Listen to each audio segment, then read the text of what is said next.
La segunda parte que iniciamos en este día, vamos a abrir la palabra de Dios en 2 de Timoteo, capítulo 4, verso 3. Si usted lo tiene, en reverencia a la palabra de Dios, nos ponemos en pie y damos lectura en el nombre de nuestro Señor Jesucristo.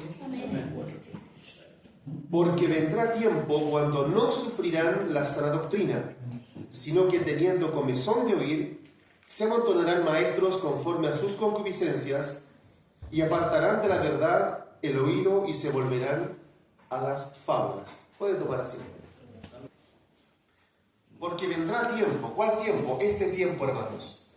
La palabra de Dios nos dice que estamos en los últimos días donde se levantarán muchos falsos maestros. Y en este tiempo dice, no sufrirán la sana doctrina. La palabra sufrirán en el original significa soportar, aguantar. Ellos ya no van a querer oír palabra de Dios, sino que tendrán comezón de oír. Esto tiene el sentido de tener una inquietud, un deseo de oír, una curiosidad por oír enseñanzas nuevas. Entonces, cualquier cosa que salga por ahí, están atentos a escuchar cualquier cosa nueva que salga y ahí para allá van. Son gente que no permanecen en la verdad, sino que andan dando tumbos de iglesia en iglesia, andan por la vida sin afirmarse en el Evangelio. Entonces se amontonarán ese maestro conforme a sus propias concupiscencias. A sus propias concupiscencias. Y apartarán de la verdad el oído. Es decir, no traerán verdad al oído de los oyentes, sino que traerán enseñanzas apartadas del Evangelio, que parecen muy buenas, pero no lo son porque no se sujetan a la palabra de Dios. En el día de hoy vamos a compartir un tema relacionado con los adventistas del séptimo día. Esta inquietud de compartir esto nació a raíz de algunas conversaciones que tuve con algunos hermanos que en algún momento se acercaron a mí y me manifestaba uno de ellos que había alguien que en su trabajo lo había invitado a ir a un servicio de donde él va y él le dio mucho énfasis a guardar el sábado, porque según la enseñanza de ellos eso es importante y es necesario, y trataba de convencer que si no guardaba el sábado prácticamente no había salvación. Otra persona, otro hermano, en este caso la hermana de la congregación, me comentó un día que ella estaba siguiendo la enseñanza de un pastor que la encontraba muy bonita la enseñanza en internet y me la mostró. Y cuando me mostró la enseñanza, identifiqué inmediatamente a la persona que comparte esa enseñanza, que es un pastor adventista. Entonces, exactamente, Alejandro Sotocayo, el mismo, Bullón. Entonces, sucede que cuando nosotros no tenemos el conocimiento suficiente, con facilidad el cristiano puede ser turbado. De hecho, el mismo Señor decía ahí en Mateo 24 que engañarán si fuera posible a uno de los escogidos. Entonces, como decíamos en la primera parte, lo reiteramos hoy día, que es bueno que el cristiano tenga cuidado con lo que escucha y a quién escucha. Por ejemplo, hace unos días atrás me llamó mi yerno Miguel Ángel y me dijo, suegro, ¿sabe? Yo quisiera poder oír palabra de Dios, ya que no voy con mucha frecuencia por el hecho de no estar acá en San Javier y por su trabajo, y me pidió que le recomendara a algún siervo que fuese un siervo de sana doctrina. Así que le recomendé a Jaciel Rodríguez, norteamericano, que es un hombre con mucha sabiduría de Dios. Ahí hay una enseñanza que son breves de 15 a 20 minutos de distintos temas, que están muy sujetos a la palabra de Dios. Así que hay ciertos siervos a los que sí podemos escuchar, pero no podemos confiarnos al 100% porque en internet te encuentra de todo. Entonces, bueno, tener un fundamento, una base primeramente, para poder discernir, tener el entendimiento para diferenciar entre lo que es correcto y lo que no lo es. Entonces, este día vamos a compartir algo acerca de la iglesia adventista del séptimo día. Adventista se refiere al advenimiento o al regreso de Cristo, y del séptimo día se refiere al día séptimo, que en la Escritura es el día sábado, conforme a lo que ordenó Dios en la ley de Moisés, que debían guardar el día sábado. Es importante entonces, hermanos, procurar tener cierta claridad antes de oír a una persona en redes sociales, o por YouTube, o por Facebook, porque, como decía recién, hay mucho error circulando. Observe usted lo que dice Pedro, 2 de Pedro 3, verso 15 y 16. Y tener entendido que la paciencia de nuestro Señor es para salvación, como también nuestro amado hermano Pablo, según la sabiduría que le ha sido dada, os ha escrito casi en todas sus epístolas, hablando entre ellas de estas cosas. Y aquí viene la parte importante, dice, entre las cuales hay algunas difíciles de entender, las cuales los indoctos e inconstantes tuercen, como también las otras escrituras, para su propia perdición. La palabra indoctos en el original significa ignorantes. Los ignorantes e inconstantes. Los inconstantes son los que no perseveran, no solamente en congregarse, sino no perseveran en buscar a Dios para aprender de Dios y conocer más de Dios. Al no tener conocimiento se levantan como maestros, muchos de ellos, siendo ignorantes y siendo inconstantes, y empiezan ellos a promover enseñanzas de su propio corazón que no se sujetan a la palabra de Dios. Entonces, aquí el apóstol Pedro nos está haciendo una advertencia acerca de estas personas.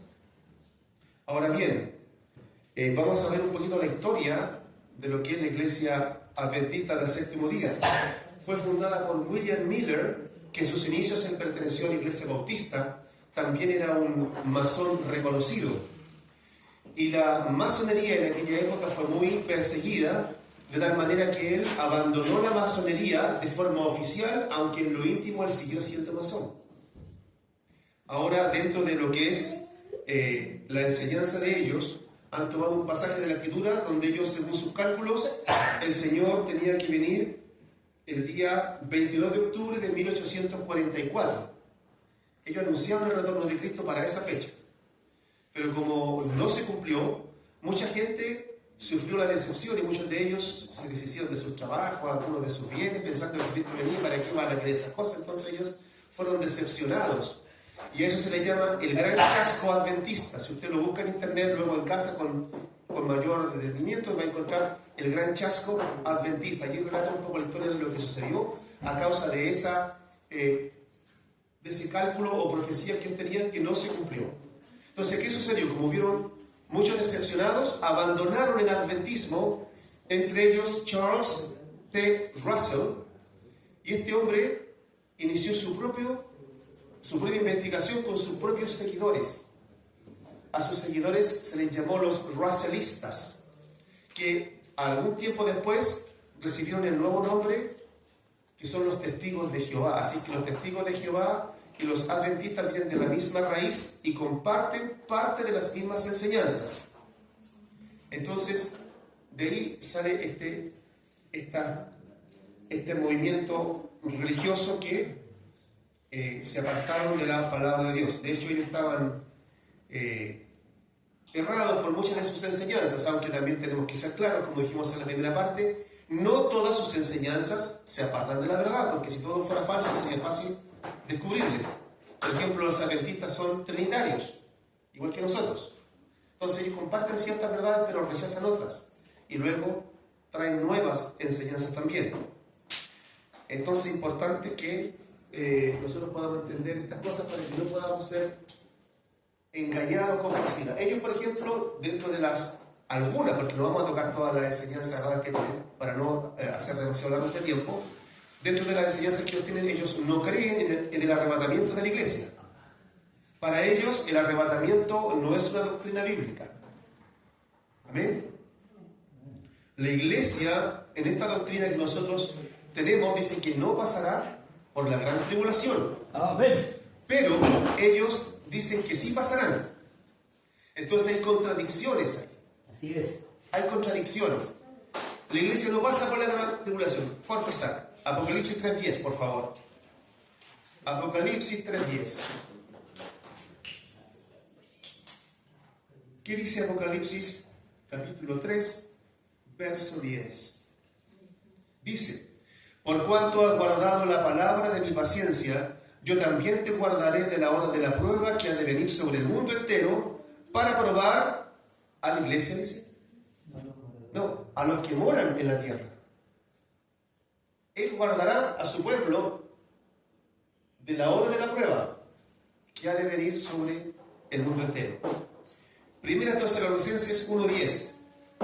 Y esperar de los cielos a su Hijo, al cual resucitó de los muertos, a Jesús, quien nos libra de la ira venidera. Romanos 5, versos 8 y 9. Dice: mas Dios muestra su amor para con nosotros, en que siendo aún pecadores, Cristo murió por nosotros. Pues mucho más, estando ya justificados en su sangre, por él seremos salvos de la ira.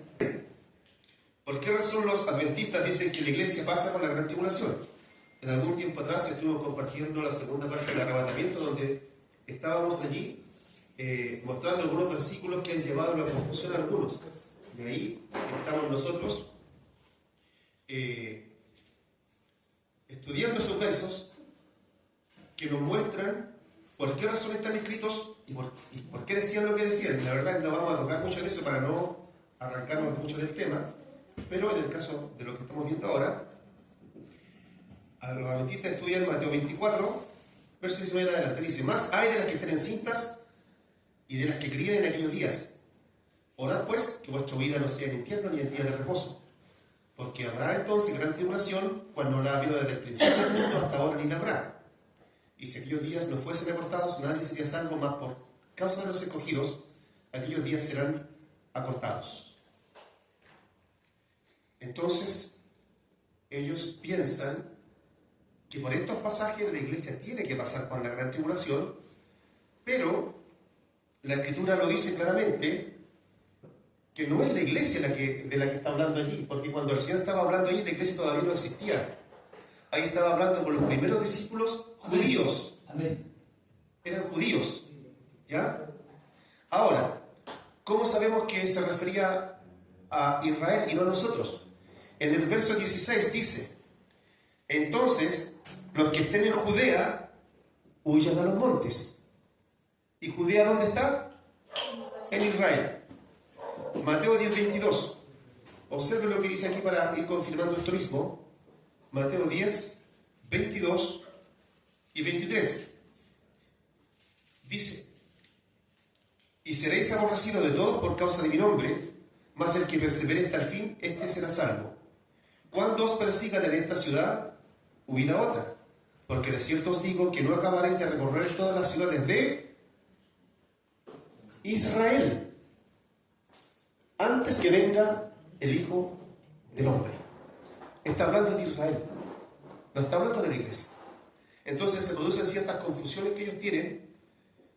Tengo una hermana que ella es adventista, una hermana carnal. Le compartió algunas cosas, pero son muy cerrados. Y cuando yo le expongo la palabra, como ella es de Talca, yo me comunico a veces por WhatsApp y queda el interrogante. La dejo unos días meditar en la palabra, después me comunico para saber su opinión. Y ella guarda silencio hermético, no dice ni una sola palabra. Así que no es que sea gravoso, no es peor, no es peor ciego que el que lo quiere ver, dice por ahí. Sí. Y algún entender pocas palabras, pero la palabra es bien clara al respecto. Amén. Entonces, no creen en el arrebatamiento de la iglesia antes de la gran tribulación. La otra doctrina que ellos tienen, ellos no creen en el infierno, sí, ni en la condenación eterna del alma. Ellos dicen: bueno, Dios es amor. Y como Dios es amor, es imposible que haya creado un lugar tan terrible para que los pecadores vayan ahí. Entonces, cuando ellos hablan de la condenación, ellos piensan que la condenación es el alma que va al fuego y ahí se destruye. Ahí quedó todo, es el castigo. Es una cosa así, de un instante. Ahí terminó. Porque ellos piensan que sería cruel de parte de Dios tener a alguien por toda la eternidad sufriendo. Entonces ese es el pensamiento de ellos. Amén. Ahora, ¿qué dice Mateo 25, 46? El 41, Mateo 25, 41, luego leemos el 46.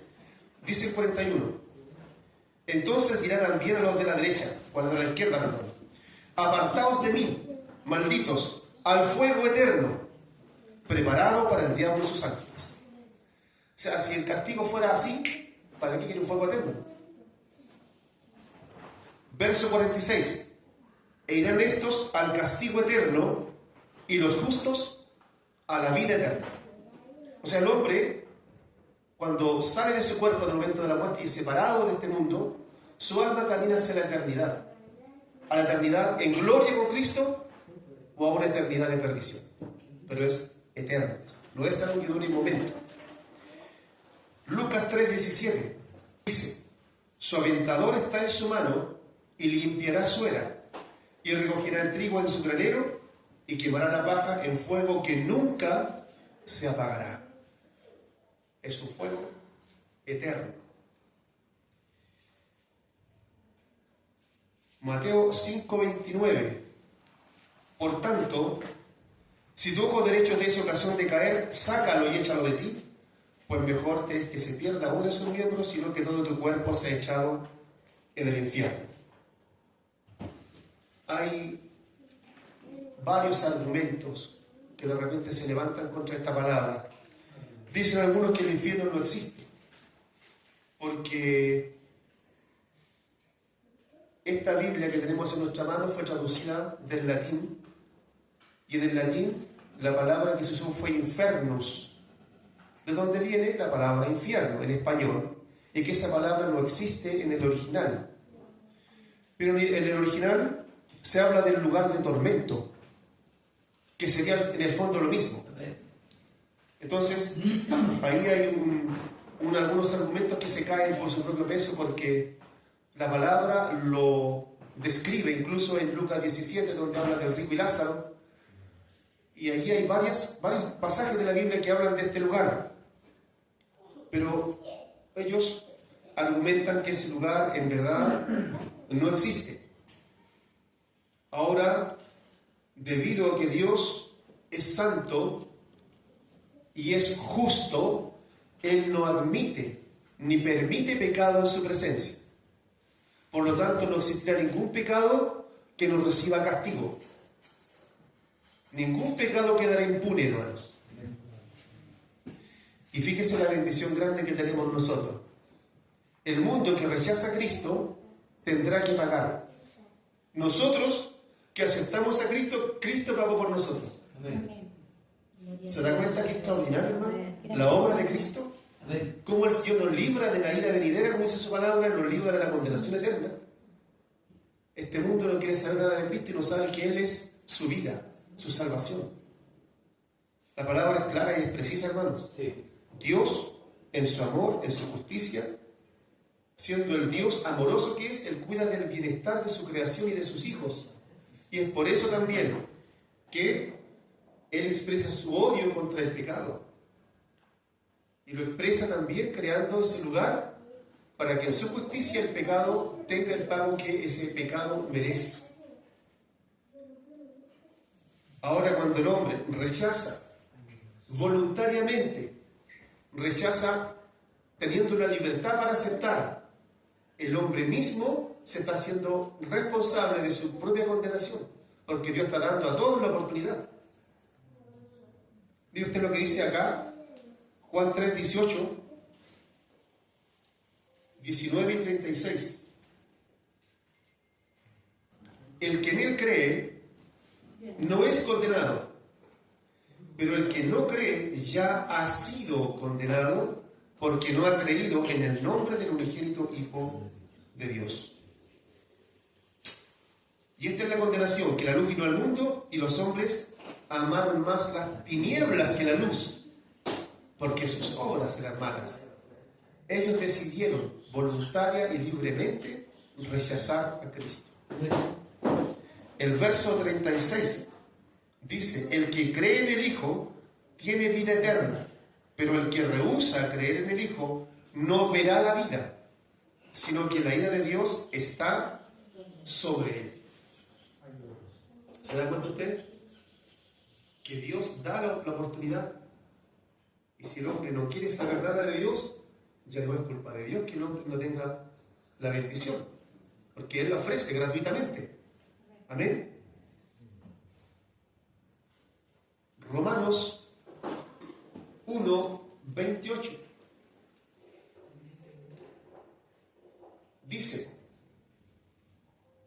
y como ellos, refiriéndose a los hombres, y como ellos no aprobaron, es decir, no les pareció bien tener en cuenta a Dios, Dios nos entregó a una mente reprobada para hacer cosas que no convienen. Bueno, si ustedes no quieren saber nada de mí, si ustedes no quieren escuchar mi palabra, está bien. Los deja. En la dureza de su corazón, los deja. Porque Dios no nos maneja a nosotros como títeres, ni como robots. Él nos da la libertad para que tomemos nuestra decisión. Y si el hombre no quiere, Dios no lo obliga y los deja. Pero finalmente habrá una consecuencia de esa rebelión contra Dios.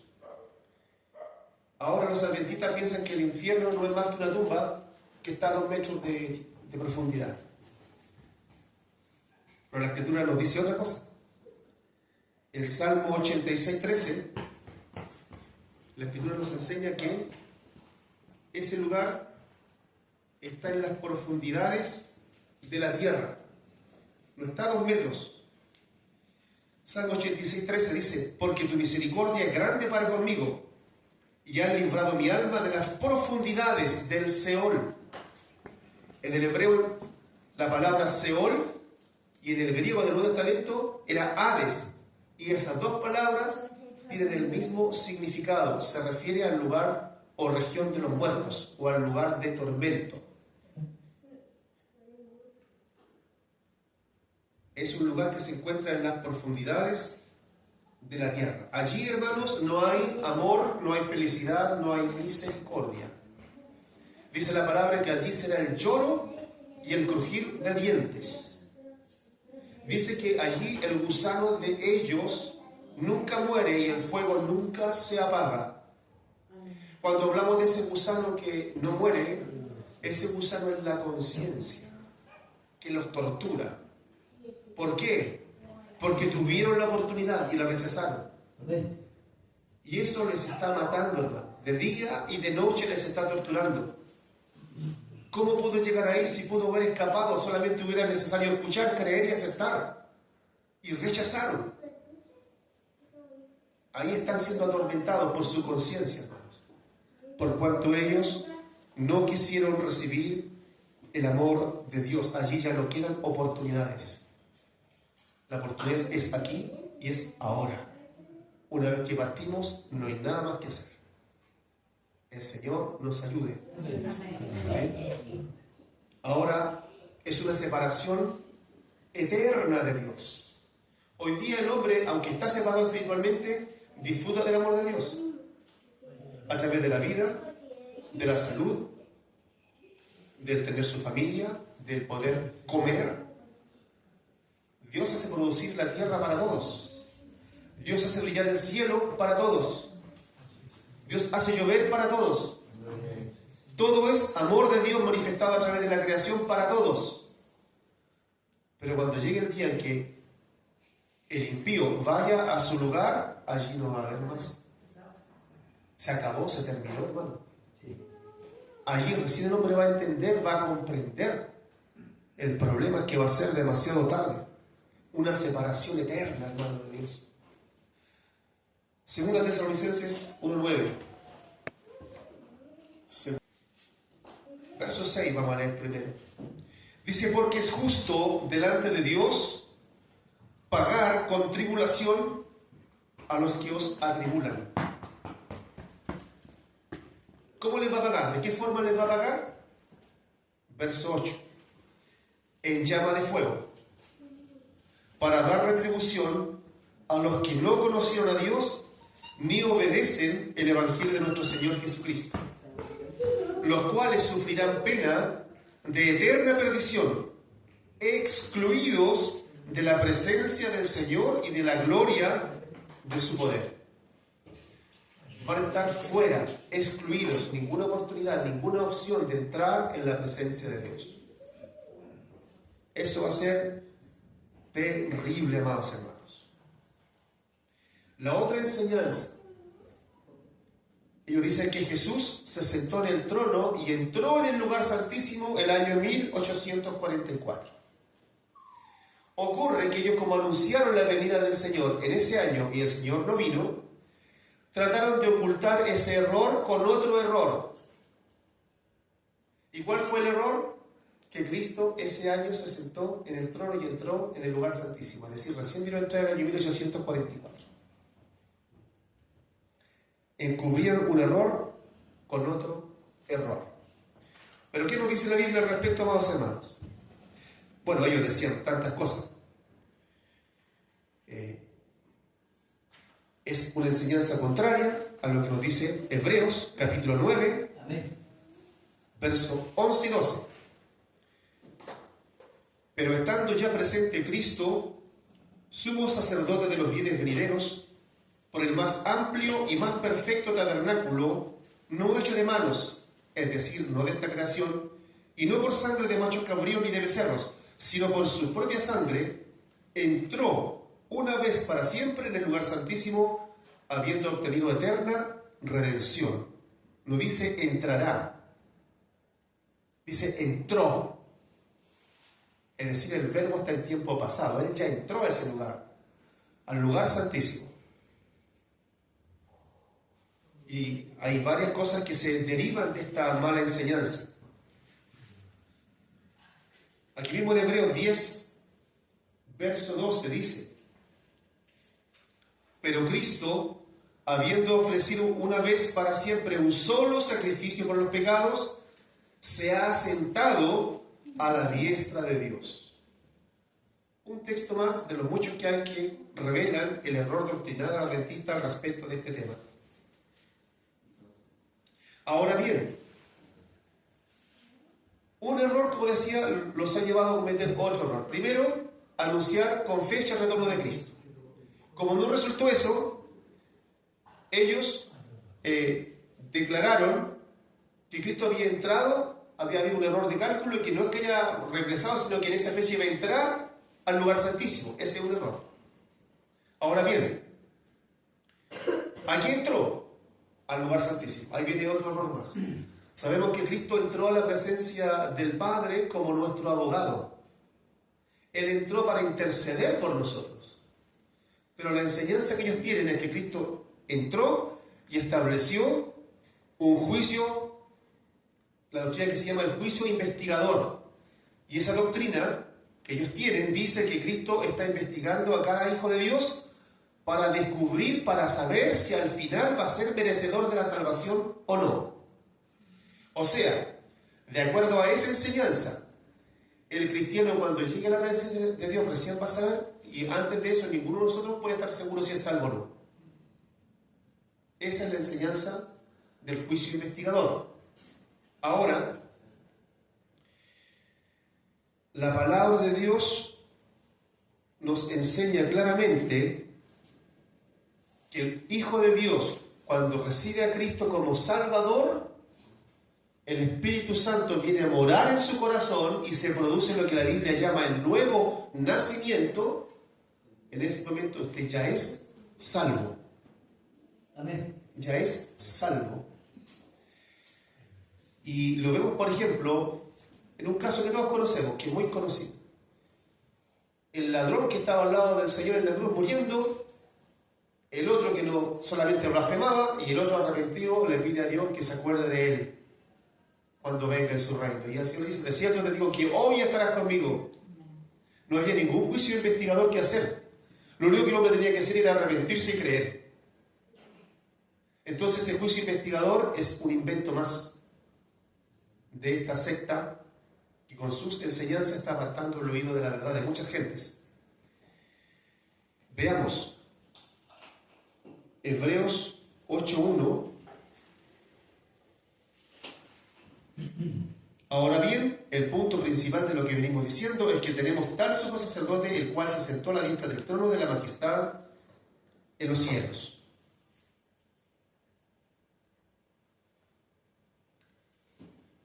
Romanos 10:13, parece que no lo hemos mencionado ese, Romanos 10:13. Es un texto muy conocido que el pastor siempre lo menciona. Dice que si confesares con tu boca que Jesús es el Señor y creyeres en tu corazón que Dios le levantó de los muertos, serás salvo. Porque por el corazón se cree para justicia, pero con la boca se confiesa para salvación. Amén. Amén. Y el verso 13 dice: porque todo aquel que invocar el nombre del Señor será salvo. Entonces no depende de un juicio. No hay ningún juicio que seguir, hermanos. El juicio que a nosotros nos correspondía pasar, Lo pasó el Señor. lo pasó Cristo por nosotros. verdad. Cuando usted se muera, cuando yo me muera, usted no va a ir a un juicio para ver si es salva o es condenada. A donde vamos a ir nosotros al tribunal de Cristo. Ah, sí. Y eso es otra cosa. Amén. Hay dos lugares que podríamos llamar tribunales. Uno es el tribunal de Cristo, que es para los hijos de Dios, y el otro es el juicio del gran trono blanco, que van a ir todos los pecadores. Y dice que los libros van a ser abiertos, y los libros de las obras serán abiertos, y cada uno será juzgado de acuerdo a sus obras. Y todo aquel que no fue hallado en el libro de la vida será lanzado al lago de fuego, que es la muerte segunda. Esa es la condenación eterna. Pero para el cristiano no es el juicio del trono blanco, sino el tribunal de Cristo, donde las obras que nosotros hemos hecho como cristianos van a ser juzgadas. No van a saber si vamos a ser salvos o no, porque ahí no está en juego la salvación ya la ganó Cristo. Eso es para recibir recompensa. Sí, Señor.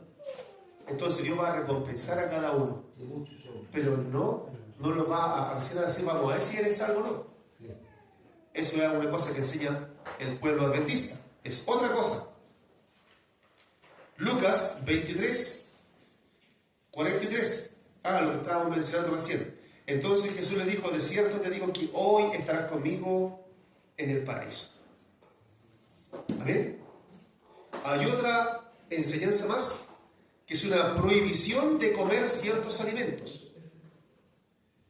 Ellos prohíben a la gente adventista comer ciertas cosas que están escritas aquí en la palabra de Dios, en lo que es la ley del antiguo pacto, específicamente en Levítico capítulo 11. Habló Jehová a Moisés y a Aarón diciéndoles, Levítico 11, verso 1 en adelante. Habló Jehová a Moisés y a Aarón diciéndoles, hablad a los hijos de Israel y decidles, estos son los animales que comeréis de entre todos los animales que hay sobre la tierra. De entre los animales, todo el que tiene pezuña hendida y que rumia, este comeréis. Significa todo animal vacuno, cabritos y corderos, porque ellos rumian y tienen su pezuña en medio hendida. De acuerdo a la ley, son animales limpios. Pero hay otros que tienen pezuña hendida pero no rumian. Por ejemplo, el cerdo. Entonces ellos no comen cerdo porque tienen la pezuña hendida pero no rumian. Hay otros que rumian pero no tienen la pezuña hendida. El caso del caballo se declara inmundo. El caso del conejo, que rumia pero no tiene pezuña, es inmundo. Con respecto a lo que es animalitos del mar, solamente podrán comer peces con escamas y aletas. A los que les gustan los mariscos, olvídense de los mariscos. Prohibido. La ley prohibida comer aquello. Entonces los adventistas no comen esas cosas. La ley lo decía. Ahora bien, tenemos que entender un par de cosas para ir descubriendo el tema este. Esta palabra, ¿a quién se la entregó Dios? A Israel. Mira el verso 2. ¿Hablad a quién? A los hijos de Israel. Lo primero. La segunda cosa, esto corresponde a la ley del antiguo pacto. Cuando Cristo vino en la última cena con sus discípulos, dice, tomó la copa y le dijo, tomad y bebed todo de él, porque esta es la sangre del nuevo pacto que por vosotros o por muchos es derramada. Cuando tomó el pan, este es mi cuerpo, que será partido, ¿verdad? Y el Señor estableció a través de un sacrificio suyo un nuevo pacto. Y en ese pacto no está contemplado eso. Veamos lo que nos dice la Escritura respecto de esto. Marcos 7:19. Ahí encontramos una pequeña discusión. Marcos 7:19. Ocurrió que llegaron los fariseos y los escribas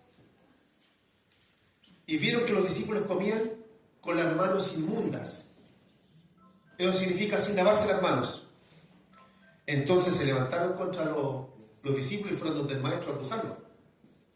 ¿Por qué los discípulos no guardan la tradición de los ancianos y comen sin lavarse las manos?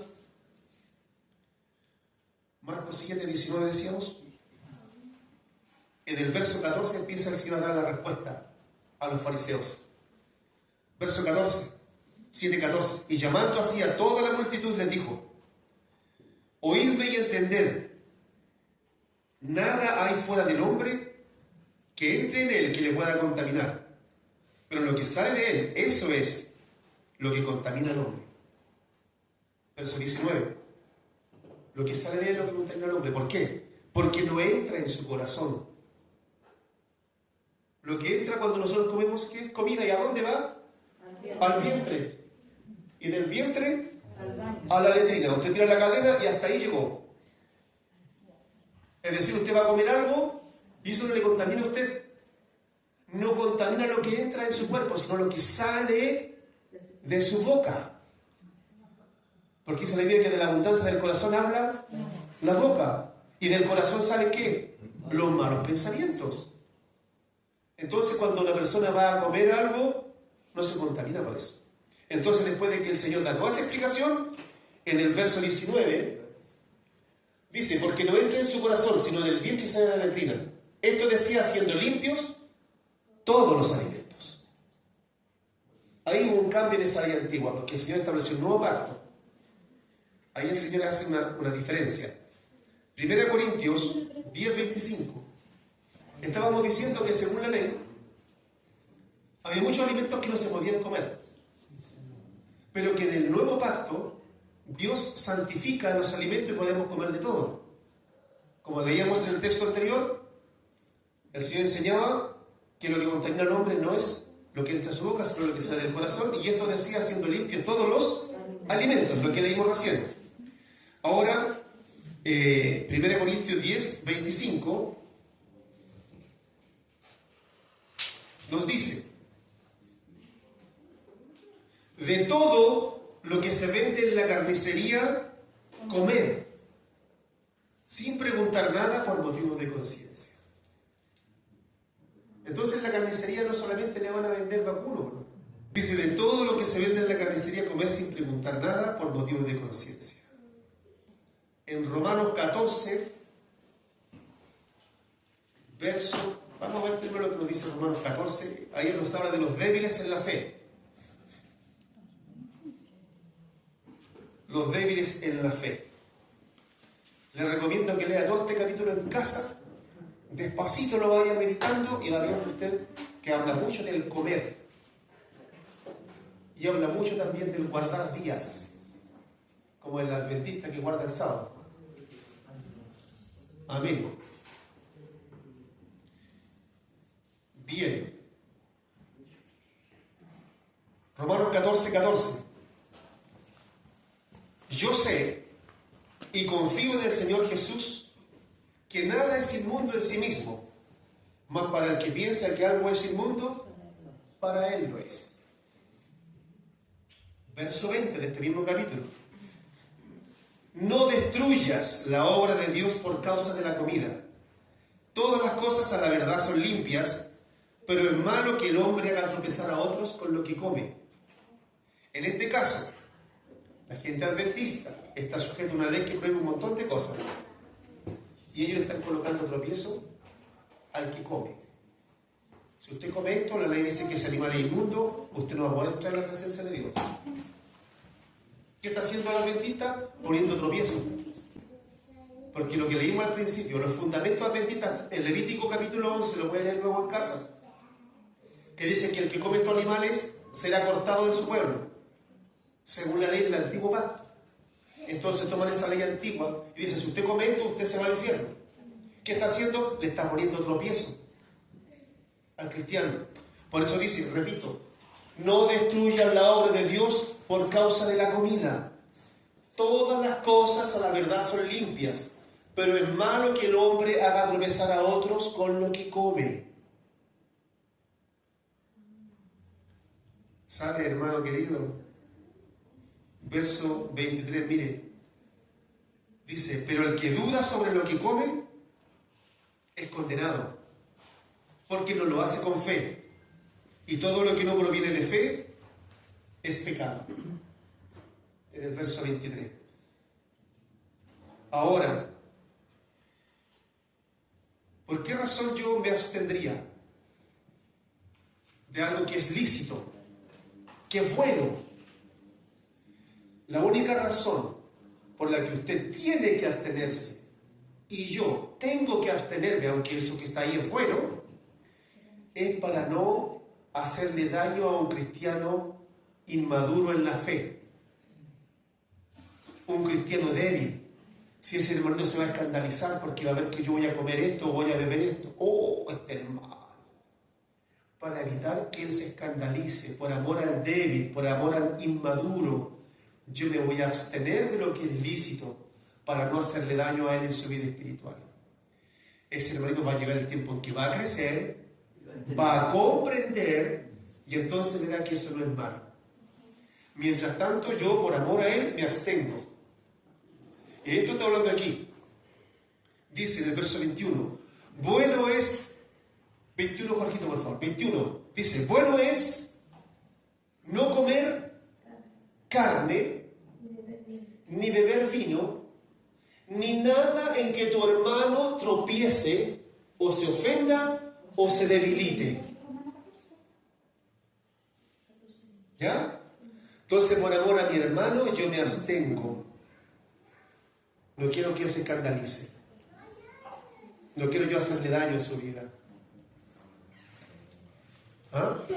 Tengamos claro eso. Hay ciertas cosas que no son malas en sí mismas, porque ahí dice, no dice en ninguna parte que yo voy a ofender a Dios, sino ofender al hermano. Mire, voy a ser bien claro, hermano querido. Yo sé que en las iglesias no todos tienen el mismo nivel de madurez, pero es bueno que aprendamos. Leamos de nuevo. Bueno es no comer carne ni beber vino. Bueno es que nosotros nos abstengamos, ni nada en que nuestro hermano tropiece o se ofenda o se debilite, por causa de él, no por causa de Cristo. Escuche esto. Si usted fue un hombre, una mujer del mundo, que vivía en el frasco, que vivía en tomatera, en borracheras, usted no debe acercarse ni un milímetro a una botella, ni una gota de nada, cero, porque esa fue su debilidad. ¿Qué pasa si yo bebo? Ojo, no estoy diciendo una botella. Esto, delante de un hermano que viene del mundo con ese vicio, yo lo voy a estimular a que lo vuelva a hacer. Y cuando él lo haga, él va a caer y a lo mejor no se va a levantar nunca más. Y yo voy a ser culpable delante del Señor por causa de ese hermano. Por amor a él, yo me abstengo. Pero ¿qué pasa? Mi hermano Alejandro, perdone que lo tome de ejemplo. Si él nunca en su vida fue un borracho, y yo en una comida me sirvo así, no lo voy a estimular a él a que él caiga en ningún vicio, porque él nunca ha sido vicioso. Cuando el hermano es débil, se escandalice o se ofenda o se debilite, en ese caso me abstengo. Porque si usted estudia, me parece que está en Timoteo, los requisitos para ser obispo o ser diácono, dice, no dado el vino, dice un lugar. Vamos viendo. Como dice el apóstol Pablo, en un pasaje, nosotros nos debemos rehusar dar todo el consejo de Dios. Y cuando dice todo, es todo, ¿no? Hay ciertos temas que en la iglesia no se tocan, como el tema sexual, por ejemplo, y que son temas que debieran tocarse.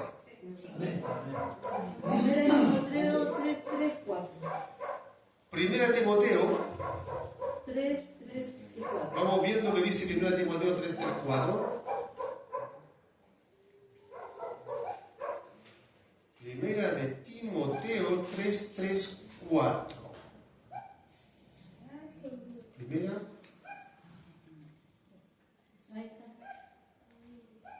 Dice, vamos a leer del 1 primero. Esto es para los obispos. También obispos se le llamaban a los pastores. ¿Ya? Palabra fiel, si alguno anhela obispado, buena obra desea.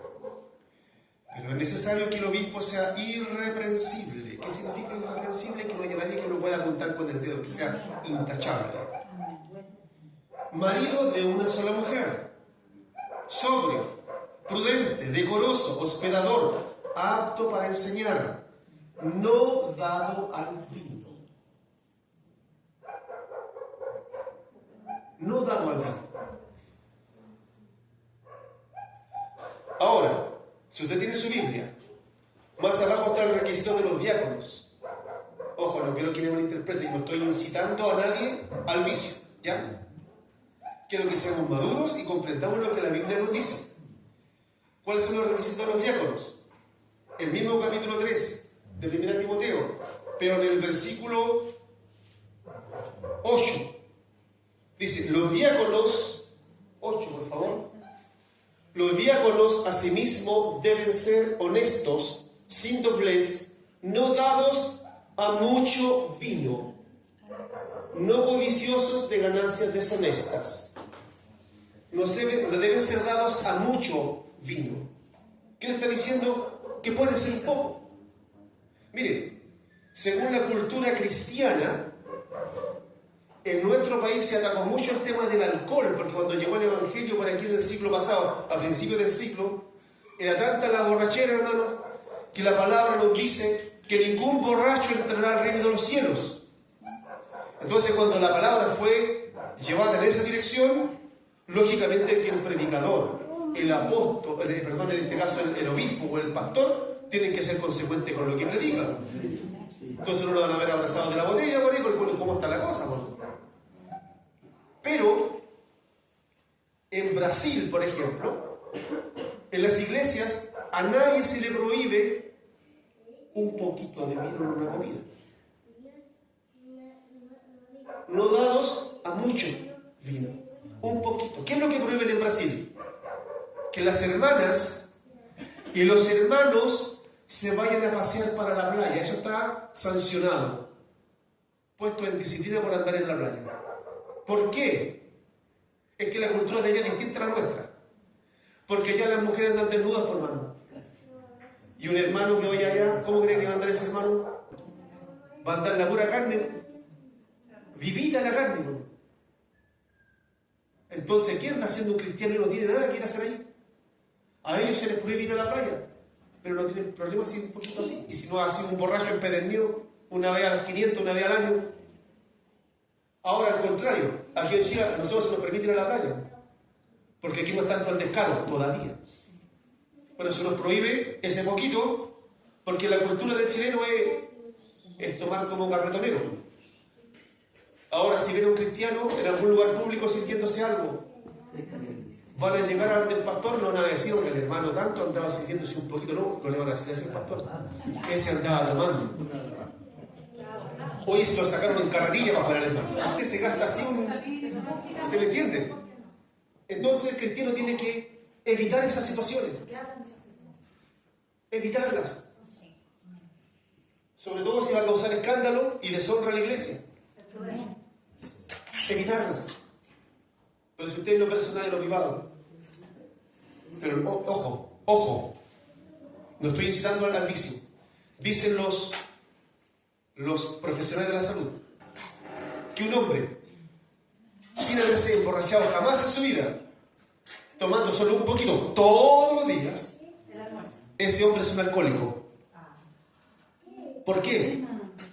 Porque el día que no se nos sirve anda incómodo, le hace falta algo. Entonces, como el que fuma, la gente que no...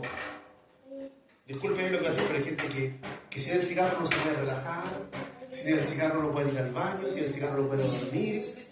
Eso se llama dependencia, adicción. Vamos a hacerlo así. Amén. Bien. Estábamos hablando entonces de que Dios, en el nuevo pacto, nos permite comer de todo lo que está, cierto, de acuerdo a su palabra, a diferencia de lo que ocurría en tiempo de la ley.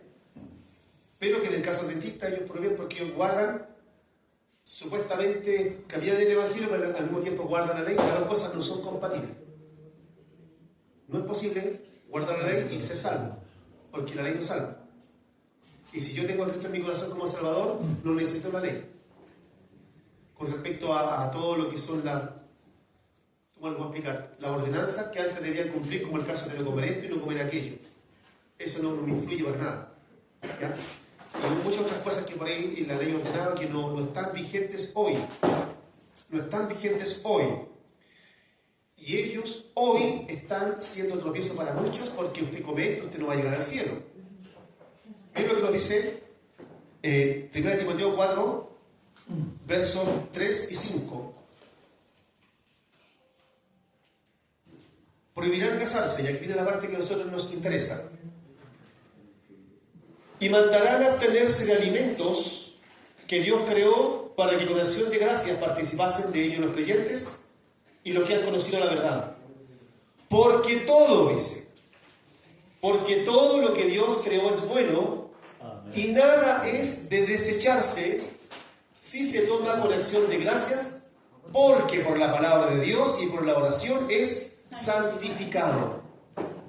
Un día conversaba yo con una señora y me dijo, oiga, si usted cree que se puede comer de todo, entonces ¿por qué no se come una culebra?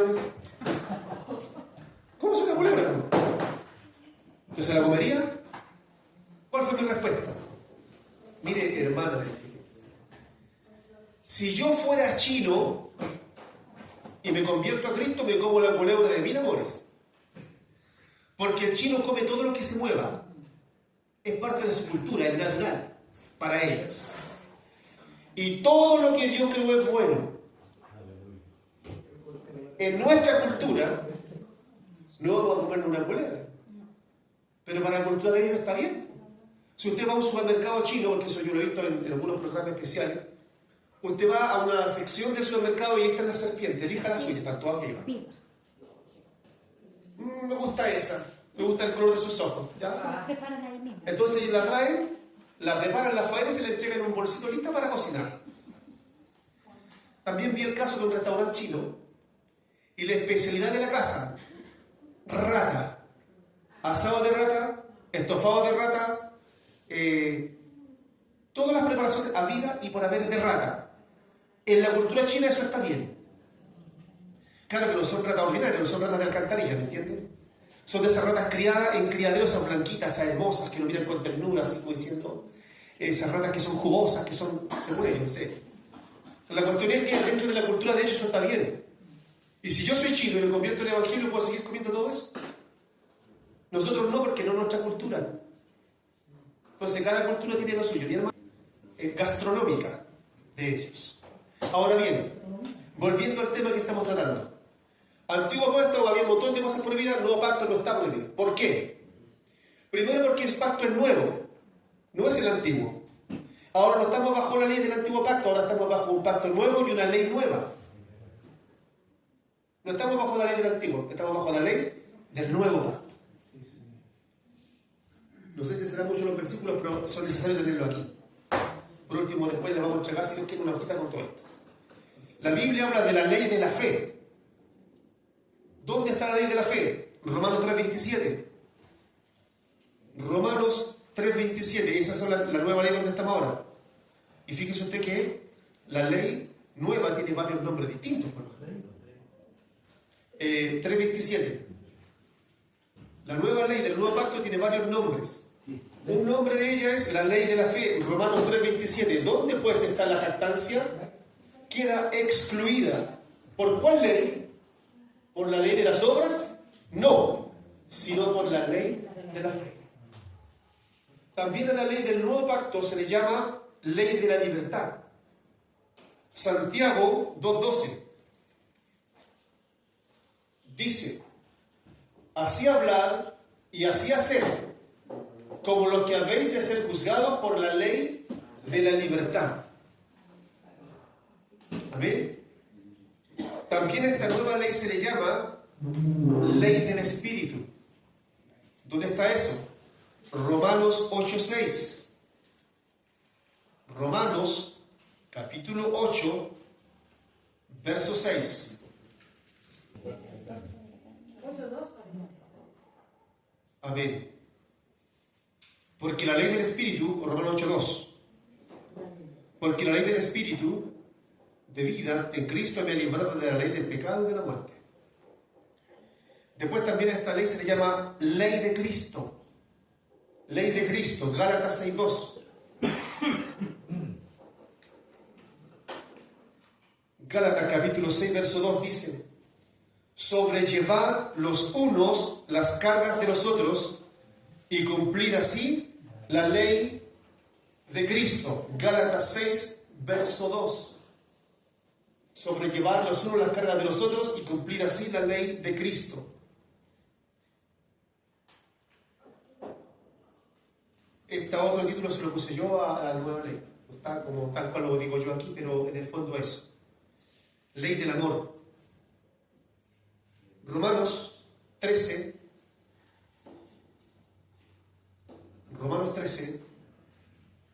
verso 8 al 10 dice: no debáis a nadie nada, sino el amaros unos a otros, porque el que ama al prójimo ha cumplido la ley.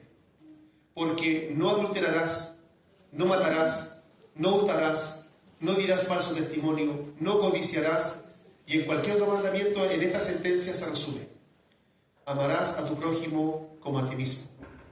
El amor no hace mal al prójimo, porque el cumplimiento de la ley es el amor.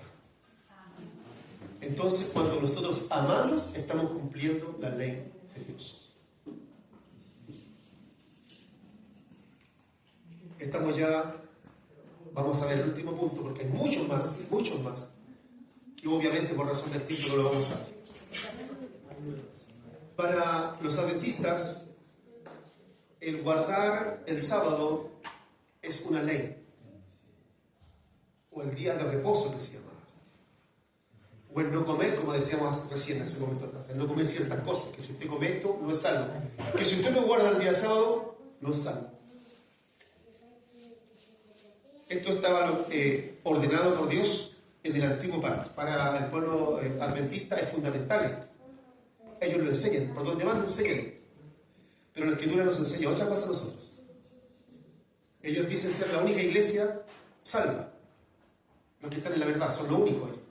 Los testigos dicen lo mismo, los mormones dicen lo mismo. El Papa, líder de la Iglesia Católica, dice lo mismo, que si usted no es católico y si usted no está bajo la autoridad del Papa y no está adorando a María porque es la madre de todos los cristianos, usted entonces no es salvo. Todos dicen tener la verdad, pero la verdad ¿dónde la encontramos? En la palabra de Dios. Amén. Veamos en dónde se fundamentan los adventistas para decir que guardar el sábado es algo total y absolutamente necesario para ser salvos. Éxodo capítulo 20, Éxodo 20, 8. Dice: acuérdate del día de reposo para santificarlo. El día de reposo es el día séptimo del calendario judío, que corresponde al día sábado. Verso, aquí mismo en el capítulo 20 de Éxodo, el verso 11. Dice: porque en 6 días hizo Jehová los cielos y la tierra, el mar y todas las cosas que en ellos hay. Y reposó en el séptimo día. Por tanto Jehová bendijo el día de reposo y lo santificó. Éxodo 31, 14. Así que guardaréis el día de reposo, porque santo es a vosotros. El que lo profanare, de cierto morirá. Porque cualquiera que hiciere obra alguna en él, aquella persona será cortada de en medio de su pueblo. Ahí se repite la misma situación que en el tema de los alimentos. Fue para Israel bajo la ley del antiguo pacto. No es para la iglesia, porque la iglesia está en el nuevo pacto. Bueno, dentro de todo el día de reposo, para ellos es el sello de Dios sobre el cristiano. O sea, el que guarda el día de reposo demuestra que es un hijo de Dios, y ese es el sello de Dios para el pueblo de Dios. Eso es lo que ellos enseñan. Ahora vamos a ver qué nos enseña la palabra de Dios. Efesios 1:13. Efesios 1:13. En él también vosotros, habiendo oído la palabra de verdad, el evangelio de vuestra salvación, y habiendo creído en él, fuisteis sellados con el Espíritu Santo de la promesa. Todo hijo de Dios ha sido sellado con el Espíritu Santo. ¿Qué significa eso? Dios le entregó a usted el Espíritu Santo ahora vive en usted. Porque dice que nuestro cuerpo es templo del Espíritu Santo. Cristo vive en nosotros a través de su Espíritu que habita en nosotros. Y ese es el sello. En ninguna parte dice que el sábado es el sello. Veámoslo aquí mismo en Efesios nuevamente, pero en el capítulo 4, verso 30. 4:30.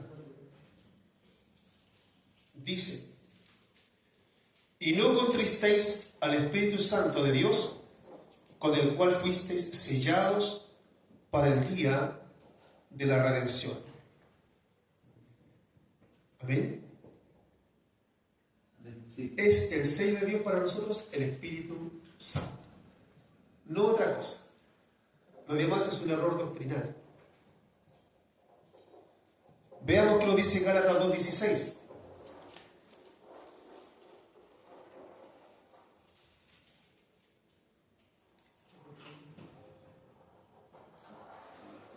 Sabemos nosotros, amados hermanos, que si nosotros intentamos agradar a Dios obedeciendo las obras de la ley, vamos mal. Porque en el nuevo pacto Dios estableció otra ley, como recién decíamos. Y aquí nos dice Gálatas 2:16.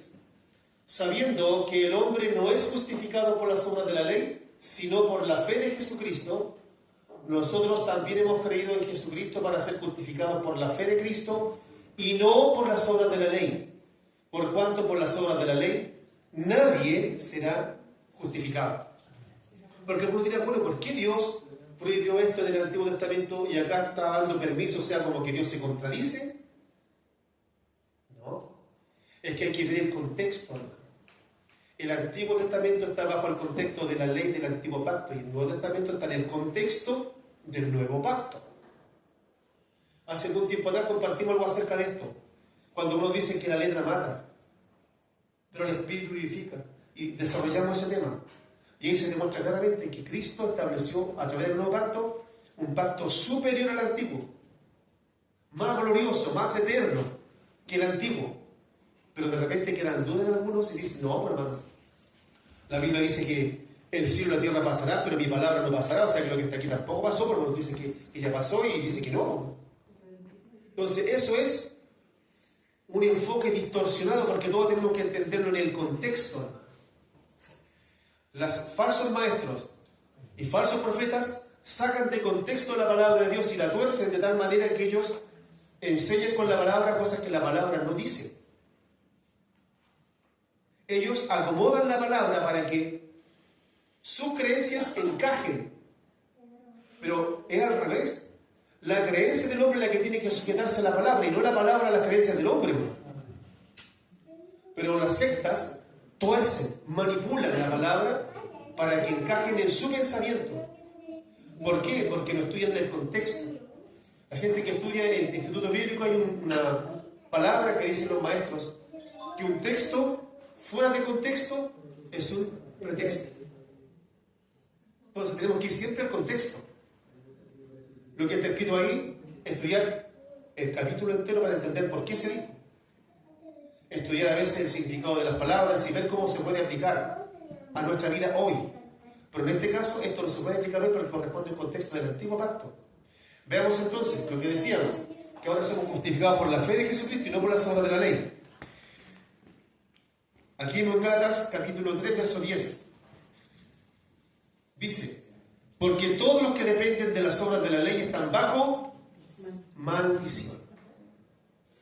Todos están bajo maldición.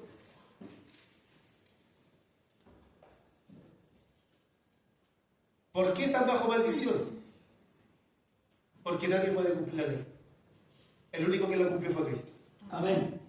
Entonces, si usted dice la Biblia en el Antiguo Pacto, que será bendito todo aquel que haga todas las obras de la ley, y no las puede hacer todas, por favor. Una que fallada. Una que fallada, ¿dónde está eso? En Santiago. Dice que si nosotros cumplimos con todas las normas de la ley, pero fallamos de una, nos hacemos culpables de todas. Amén. Entonces, como el hombre no es capaz, y no es porque la ley sea mala, sino que los estándares son tan elevados que no hay ningún hombre que sea capaz de llegar a ese nivel. El único que estaba a la altura fue Cristo. Amén. Él lo hizo por nosotros. Sí. Por eso dice aquí, en el verso 13, que Cristo nos redimió de la maldición de la ley. Gloria a Dios. Hecho por nosotros maldición, porque está escrito: maldito todo el que es colgado en un madero. Él llevó nuestra maldición. Cumplió toda la ley y encima se llevó nuestra maldición. Entonces, por eso no es que Dios se contradiga, es que Dios establece un nuevo pacto para bendición nuestra. Amén. Gracias, Señor. Gálatas 4, 10. Mire, aquí hay un dolor en el corazón de Pablo. Por tanto, cristiano que todavía no entendía que tenía que despegarse de la ley. Vamos al verso 8 primero. Dice: ciertamente en otro tiempo, hablándole al que caminaron antes de la ley, no conociendo a Dios, servís a los que por naturaleza no son dioses. Mas ahora, conociendo a Dios, o más bien siendo conocidos por Dios, ¿cómo es que os volvéis de nuevo a los débiles y pobres rudimentos a los cuales os queréis volver a esclavizar? Guardáis los días, en el 9, los meses, los tiempos y los años. Eso de guardar los días, en el verso 9, se refiere a guardar los días de fiesta que ordenaba la ley. Los días de reposo, la luna nueva, esta fiesta, esta otra, ordenado por la ley de Dios del antiguo pacto. Seguían guardando, ¿cierto?, los días en el 10 está ese. En el 10. Guardáis los días, dice, los meses, los tiempos y los años. Me temo de vosotros que hayan trabajado en vano con vosotros. O sea, en este caso Pablo enseñó, corrigió, Gloria a Dios. y seguían los duros de cabeza metidos en una ley que no salva. Por eso dice: guardáis los días, los meses y los tiempos y los años. Me temo de vosotros que todo este tiempo que he trabajado, todo este tiempo que he enseñado, todo el tiempo que yo he invertido en esto, ha sido en vano. Porque no les quieren entrar, no quieren recibirlo. Así es. Colosenses 2:15. Aquí el apóstol, hablándole a los de Colosas, este mismo tema. Colosenses 2:15. A ver. Así está bien. Dice 15 y 16. Y despojando a los principados y a las potestades, los exhibió públicamente, triunfando sobre ellos en la cruz. Me detengo un poco ahí.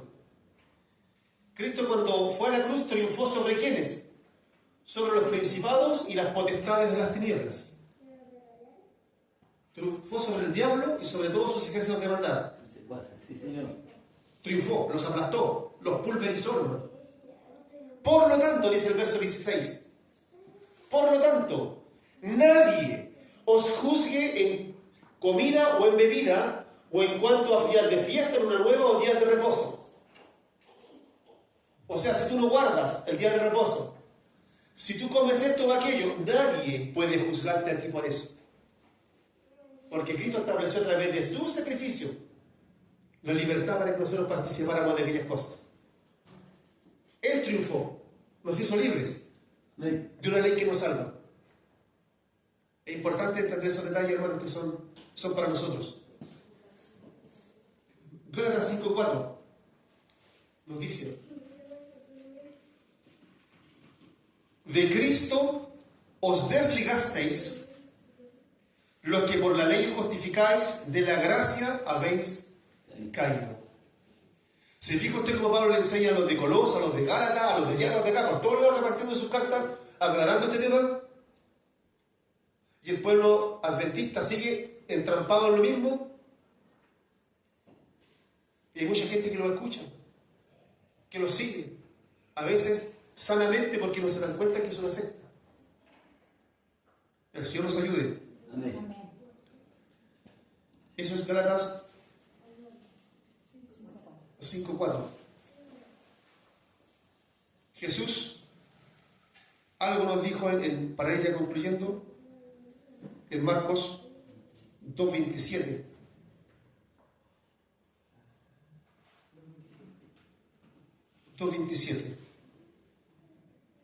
También les dijo, el día de reposo fue hecho por causa del hombre y no el hombre por causa del día de reposo.